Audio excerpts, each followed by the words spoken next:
आज हम पढ़ेंगे एक ऐसे फ़िलासफ़र के बारे में जिनका नाम हमने पहले भी सुना है, लेकिन ये दो अलग अलग फ़िलासफ़र्स हैं। पिछले कुछ वीडियोज़ में हमने ज़ीनो फ़िलासफ़र का ज़िक्र भी किया है, वहाँ मैं फिर से करेक्ट कर दूँगी। तो ज़ीनो ऑफ इलिया है, यानी इलिया एक जगह का नाम है, वहाँ से वो बिलोंग करते हैं और वो पार्मेनाइड्स के फॉलोवर हैं। लेकिन आज हम जिनकी बात कर रहे हैं वो हैं, उनका नाम ज़ीनो ही है, लेकिन उनकी मातृभूमि अलग है, जिसका नाम है सिटियम, जगह का नाम है। भले ही दो व्यक्ति के नाम सेम हो लेकिन जगह अलग अलग है, तो आप जगह से नाम को याद रखेंगे कि एक है आपके ज़ीनो ऑफ इलिया जो पार्मेनाइड्स के फॉलोवर हैं, जिन्होंने पैराडॉक्सेस दिए हैं। लेकिन ये जो ज़ीनो है वो दूसरी बातें कहते हैं। क्या कहते हैं? ज़ीनो ऑफ सिटियम। कहा जाता है ऐसा कि ज़ीनो का शिप यानी कि पानी का जहाज़ पानी में डूब गया था और उसके बाद उन्होंने एथेंस के एक स्कूल में जाकर एक किताब पढ़ी। किताब किन पर थी? सोक्रेट्स पर थी। हमने भी सोक्रेट्स का जिक्र पिछले वीडियोस में भी किया है।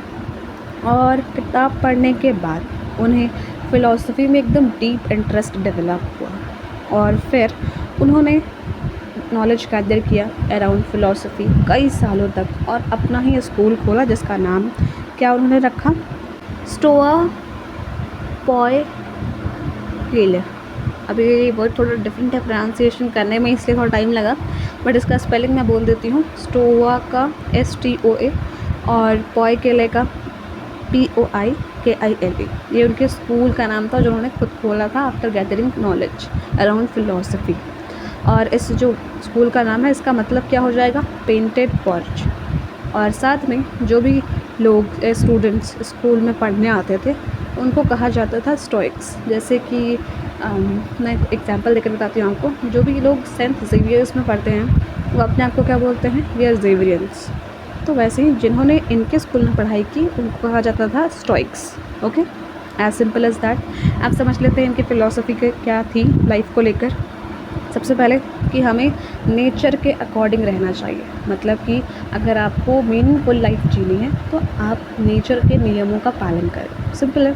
फिर नेक्स्ट बात उन्होंने क्या कही कि virtue is the highest God, कि दुनिया में सबसे ज़्यादा ताकतवर और ऊपर वाले जिसे हम कहते हैं ना सुप्रीम पावर, वो नॉलेज से आती है। तो प्लीज़ आप नॉलेज गैदरिंग पर फोकस करिए कि ज़्यादा पैसा पावर ये कुछ नहीं है। अगर आपके पास सही नॉलेज है तो अच्छी बात है, that is the highest power.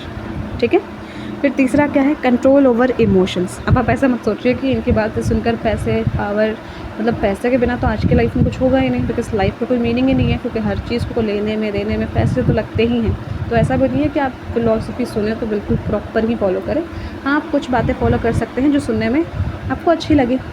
जैसे पहला कि लाइफ को नेचर के अकॉर्डिंग जीना चाहिए, या फिर अभी तीसरा हम लोग जो सुनने वाले हैं कंट्रोल ओवर इमोशंस, मतलब कि लाइफ में दुख या सुख हमारे कंट्रोल में नहीं होता पूरी तरह से। ठीक है, यह बात आपको पता होनी चाहिए। हमारे कंट्रोल में होते हैं रिस्पॉन्सेस, कि लाइफ में चाहे जैसी भी परिस्थिति है, चाहे खुशी वाली या दुख वाली, हम कैसे रिस्पॉन्ड करते हैं टुवर्ड सिचुएशन। तो ये हम एक अच्छी बात लग रही है हमें, तो इसको हम लोग लाइफ में फॉलो करने की कोशिश कर सकते हैं। ऐसा नहीं सारी बातें आप फॉलो करें, उसमें से आप कुछ पॉइंट आउट भी कर सकते हैं कि हाँ this is good, this I can follow. Okay, और ब्लाइंडली भी नहीं करना है, थोड़ा जो सही लगे उसी को करना है। देन नेक्स्ट क्या है? Universal brotherhood. नाम से ही पता चल रहा है कि विश्व में भाईचारा, मतलब कि वो ऐसा मानते थे कि ये जो दुनिया है ना वो एक कॉस्मोपोलिस है, मतलब एक विश्व नगर है, और यहाँ पर जितने भी लोग हैं वो सारी ग्लोबल फैमिली का पार्ट है। तो ये भी एक अच्छी बात है, इसको भी फॉलो हम कर सकते हैं। तो हमने पर्सपेक्टिव ज़रूर सुना और सुनते हैं वीडियोज़ में, लेकिन अगर एक दो बातें अच्छी लगी आपको तो आप उसको अपना भी सकते हैं, योर चॉइस।